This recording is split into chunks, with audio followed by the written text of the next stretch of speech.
Pushpa impossible serial के सभी fans को मेरा नमस्कार। तो फ्रेंड्स, आज की कहानी बहुत मज़ेदार तो नहीं, लेकिन काफ़ी अच्छी है और आप पूरी कहानी जब इसकी सुनेंगे तो आपको भी बहुत अच्छा लगेगा। तो आज के एपिसोड की शुरुआत में दिखाया जाता है कि पुष्पा हादसाग पे टेरेस पे हादसाग है और उसी पर वो बैठ के पटोला बुनने की कोशिश कर रही है। यानी कि कलावंती बहन, जिनका की साड़ी फट गया था, पटोले की साड़ी फट गई थी, उसे रिपेयर करने की कोशिश कर रही है, लेकिन उससे हो नहीं पा रहा है क्योंकि वो हादसा चलाना थोड़ा भूल गई है। इस वजह से वो परेशानी में है, मानसिक परेशानी में। तभी उसे ऐसा लगता है कि जैसे कि उसके बाबूजी उसके सामने खड़े हैं और फिर वो उनकी कल्पना में चली जाती है और अपने पिताजी से कहती है, अपने बाबूजी से कहती है कि बाबूजी, मैं ये हादसा भूल गई हूँ। तो उसके पिताजी कहते हैं, तू भूली नहीं है, बस प्रैक्टिस छूट गया है, तू अभ्यास करेगी फिर से तो सब कुछ याद आ जाएगा। उसके बाद पुष्पा बताती है कि वो किस तरह से उनकी कला को, उनकी विरासत को आगे बढ़ाना चाहती है। ये बात सुनकर पुष्पा के बाबूजी बहुत खुश होते हैं। उसके बाद वो पुष्पा से कहते हैं, बेटा, तूने मेरे इस कला को जीवंत रखने के लिए, आगे बढ़ाने के लिए जो ये संकल्प ले लिया है और वीरेंद्र सेतलवार जैसे व्यक्ति से पंगा ले लिया है, ये तूने बहुत बड़ा बीड़ा उठा लिया है। तो पुष्पा कहती है कि बाबूजी, सिर्फ आप अपना आशीर्वाद बनाए रखिए, फिर मैं सब कुछ कर लूँगी। मैं इस कला को एक व्यापार का रूप दूंगी और हर कारीगर को स्वतंत्रता दूंगी कि वो भी अपनी इच्छा से जितना चाहते हैं वो कमा सके। तो इस पर उसके बाबूजी कहते हैं, तूने बड़ी ही कठिन प्रतिज्ञा ले ली है, लेकिन बेटी, मेरा आशीर्वाद तेरे साथ है, तू जरूर इस कार्य में सफल होगी। अपने बाबूजी का आशीर्वाद पाकर पुष्पा निहाल हो जाती है और तभी उसकी कल्पना टूट जाती है। अब आगे की सीन में दिखाया गया है कि राशि ऑटो में बैठी हुई है और वो पुष्पा को फ़ोन करती है। पुष्पा को फ़ोन कर कर वो कहती है कि मम्मी, तू जितनी जल्दी हो सके, मैं बाहर ऑटो में बैठी हुई हूँ, तू बाहर आ और मेरे साथ मेरे कॉलेज चल। पुष्पा उससे कहती है कि ऐसा क्या हुआ है तेरे कॉलेज में कि तू मुझे लेके चलने के लिए कह रही है। तो राशि कहती है कि मम्मी, मैं अभी तुझे कुछ नहीं बताऊंगी, बस मैं ऑटो में बाहर तेरा इंतज़ार कर रही हूँ, जितनी जल्दी हो सके तू आ जा। पुष्पा तुरंत सारे काम को समेटती है और भागकर आती है ऑटो के पास और राशि के साथ ऑटो में बैठकर वो कॉलेज जाती है। राशि पुष्पा के साथ कॉलेज आती है और उसके बाद प्रिंसिपल सर से कहती है कि सर, मैं अपना एडमिशन जो है इस कॉलेज में कैंसिल करवाना चाहती हूँ। प्रिंसिपल सर ये सुनकर अवाक रह जाते हैं। राशि उन्हें कहती है कि सर, मुझे 86% आया था और प्रतिमा को 90%, लेकिन मेरे पापा ने इस कॉलेज में मेरे लिए सीट 25 लाख रुपया देकर खरीद दिया। मुझे पता है ये प्रतिमा के सीट को ही मेरे लिए मेरे पापा ने खरीदा है। सर, इस सीट के लिए प्रतिमा ही सही है, मैं नहीं। मैं किसी और कॉलेज में पढ़ लूँगी, आप मेरा एडमिशन कैंसिल कर दीजिए और उसकी जगह प्रतिमा को एडमिशन दे दीजिए। राशि की ये बात सुनकर पहले तो प्रिंसिपल सर को बड़ी हैरानी होती है कि राशि का एडमिशन डोनेशन पर हुआ है, लेकिन राशि को इतना ईमानदारी से ये बात कहते हुए सुनकर उन्हें काफ़ी अच्छा लगता है और वो कहते हैं पुष्पा से कि पुष्पा जी, आपकी बेटी बहुत ही ईमानदार है। अपनी बेटी की तारीफ सुनकर पुष्पा खुश हो जाती है और उधर प्रतिमा के माता पिता भी खुश हो जाते हैं क्योंकि अब उनकी बेटी को उस कॉलेज में, यानी कि एमएस कॉलेज में एडमिशन मिल जाएगा। और इधर पुष्पा राशि के साथ इस बात से खुश है कि उसकी बेटी ने ईमानदारी से अपना करियर बनाने का सोचा। खुशी में पुष्पा राशि को वहीं पर गले लगा लेती है और राशि भी अपनी मम्मी के गले लगकर रो पड़ती है। इधर प्रिंसिपल सर खुश होते हैं और प्रतिमा भी बहुत खुश हो जाती है। वो भी आगे बढ़कर राशि को इसके लिए थैंक्स करती है और राशि के गले लगकर उसे कहती है कि आज तुमने मेरा करियर बचा लिया।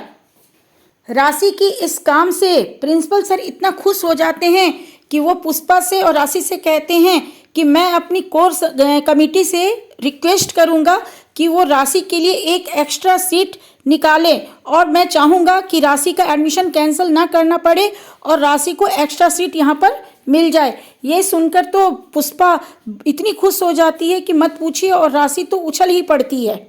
कॉलेज से बाहर आने के बाद पुष्पा राशि को कहती है कि बेटा, आज तूने मेरे दिए संस्कार की लाज रख ली, एक सैल्यूट तो तेरे लिए बनता है। और उसके बाद पुष्पा राशि को एक सैल्यूट करती है।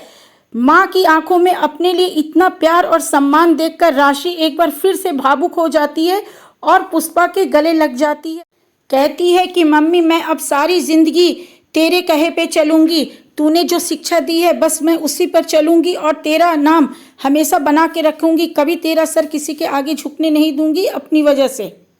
फिर आगे की कहानी में वसुंधरा रायधन और मानसी को दिखाया जाता है। वसुंधरा रायधन मानसी से कहती है कि कहीं ना कहीं पुष्पा उस वक्त सही कह रही थी कि धर्म रायधन के पीछे वो खतरनाक दिलीप छुपा हुआ है जो सबकी जिंदगी सिर्फ बर्बाद करता है, वो फ्रॉड है। काश मैंने पुष्पा की बात मान ली होती। उसके बाद वो आगे बढ़ती है और धर्म रायधन का फोटो उठाकर फर्श पर फेंक देती है और उसके बाद लाइटर मांगती है मानसी से और उसकी तस्वीर को आग लगा देती है। उसके बाद वो मानसी से कहती है कि मेरी भी जिंदगी में अब धर्म रायधन का खेल खत्म हो चुका है। पासपोर्ट आने के साथ ही मैं और तुम इंडिया जाएंगे और उसके बाद मैं वहां पर धर्म को वो सबक सिखाऊंगी जिससे कि वो जिंदगी भर याद रखेगा। अगले दृश्य में दिखाया गया है कि टेक्सटाइल कॉलेज की जो प्रिंसिपल हैं वो पुष्पा के चॉल में आती हैं पुष्पा से मिलने के लिए, क्योंकि उन्होंने कहा था कि वो अपने कॉलेज में एडमिशन देने से पहले, ट्रस्टी से बात करने से पहले वो एक बार पुष्पा का डेमो देखेंगी कि वो पटोला यानी कि हाथसक पे पटोला किस तरह से बनाती है। पुष्पा उनको देखकर खुश हो जाती है और अपने घर ले जाती है। सबसे पहले वो दीप्ति से प्रिंसिपल मैडम का परिचय करवाती है और फिर दीप्ति से कहती है कि मैं टेरेस पर लेकर इनको और इनके स्टूडेंट को जा रही हूँ, तो वहीं पे सबके लिए कॉफ़ी लेके आ जा। उसके बाद पुष्पा प्रिंसिपल मैडम को और बाकी स्टूडेंट को जो उनके साथ आए हैं लेकर टेरेस पे जाती है और टेरेस पे जाकर वो अपना हाथसक दिखाती है और उस पर किस तरह से पटोला बुना जाता है उसके बारे में पूरा डेमो देती है। पुष्पा का डेमो देखकर प्रिंसिपल मैडम खुश हो जाती हैं और पुष्पा से वादा करती हैं कि मैं सारे ट्रस्टीज से बात करूंगी और आपकी इस कला का जितना ज़्यादा हो सकेगा उनको बताऊंगी। ये सब सुनकर दीप्ति भी बहुत खुश हो जाती है। प्रिंसिपल मैडम के जाने के बाद पुष्पा दीप्ति को गले लगा लेती है और कहती है कि देख दीप्ति, अब मेरा सपना पूरा हो रहा है। अब मैं अपने बाबूजी के उस कला को जीवंत कर दूंगी। देश के कोने कोने तो क्या, मैं पूरे देश विदेश सभी जगह इस कला को फैलाऊंगी। दीप्ति कहती है कि हाँ माँ, आपका ये सपना जरूर पूरा होगा। आप नाना जी के इस सपने को जरूर पूरा करेंगी और मैं आपका साथ दूंगी। अब आगे की सीन में दिखाया गया है कि चिराग मुन्ना के साथ बात कर रहे हैं। मुन्ना अपनी मोटरसाइकिल साफ कर रहा है। तभी टेरेस पे प्रार्थना जो है वो कपड़े डालने के लिए आती है, तो उसे देखकर चिराग मुस्कुराने लगता है।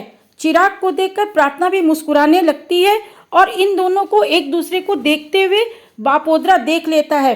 बापोद्रा सीधा चिराग के पास धीरे धीरे आता है और कहता है कि मैं जान रहा हूँ तू मेरी बेटी प्रार्थना को देख रहा है, और उस पर बहुत गुस्सा करता है। तो इस पर चिराग कहता है कि मैं प्रार्थना को देख रहा हूँ तो क्या आप मुझे देखने से रोक देंगे। वो कहता है कि हाँ रोक दूंगा और तुझे मारूंगा भी बहुत। उसके बाद वो उसके प्लास्टर पर देखता है कि गेट वेल सून लिखा हुआ है और आई लव यू लिखा हुआ है, तो उससे पूछता है कि ये किसने लिखा। तो चिराग कहता है आपकी बेटी प्रार्थना ने ही लिखा है। उसके बाद बापोद्रा और कस के गुस्सा हो जाता है। तभी वहां पर पुष्पा आ जाती है। तो बापोद्रा पुष्पा से कहता है कि पुष्पा देख, तू अपने इस शर्ट चोर बेटे को समझा ले, वरना किसी दिन ये मुझसे बहुत मार खाएगा। इसे कह दे कि ये मेरी बेटी से दूर रहे। पुष्पा उससे कहती है कि नहीं चिराग ऐसा कुछ भी नहीं करेगा, बापोद्रा तू शांत हो जा।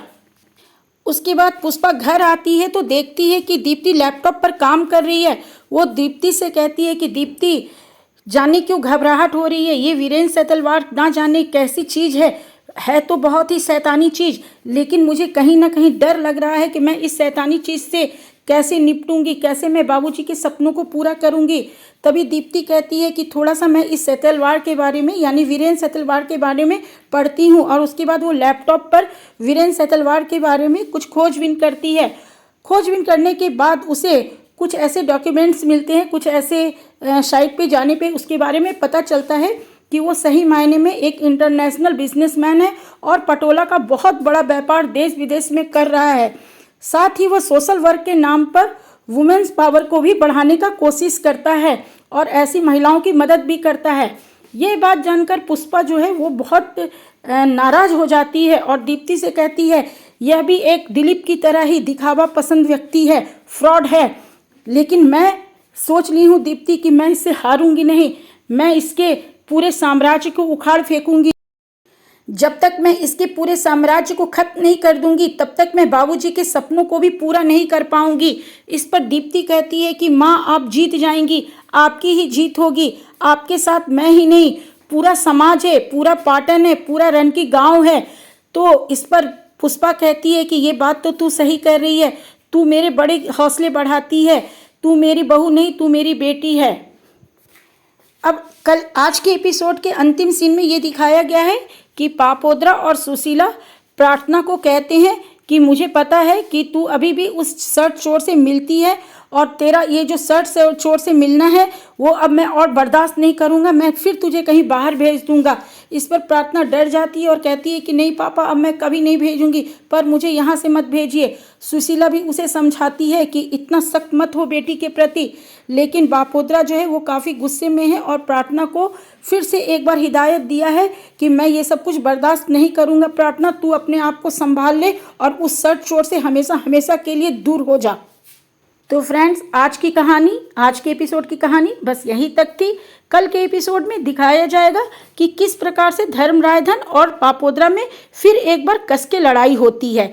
तो फ्रेंड्स कल के एपिसोड की कहानी मैं फिर सुनाऊंगी अपनी आवाज़ में। तब तक के लिए बाय।